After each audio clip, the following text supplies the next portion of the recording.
خوشبو والوں کا گھر۔ حضرت ابو ہریرہ روایت کرتے ہیں کہ ایک شخص رسول اللہ کی خدمت اقدس میں آیا اور عرض کیا، یا رسول اللہ، میں نے اپنی بیٹی کا نکاح کر دیا ہے اور اسے اس کے خاوند کے پاس بھیجنا چاہتا ہوں، میرے پاس کوئی خوشبو نہیں۔ آپ کچھ عنایت فرمائیں۔ آپ صلی اللہ علیہ وسلم نے ارشاد فرمایا کہ میرے پاس موجود نہیں ہے، کل ایک چوڑے منہ والی شیشی اور کسی درخت کی لکڑی میرے پاس لے آنا۔ دوسرے روز وہ شخص شیشی اور لکڑی لے کر حاضر خدمت ہوا۔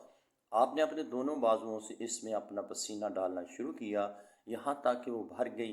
پھر فرمایا کہ اسے لے جا، اپنی بیٹی سے کہہ دینا کہ اس لکڑی کو شیشی میں تر کر کے مل لیا کرے۔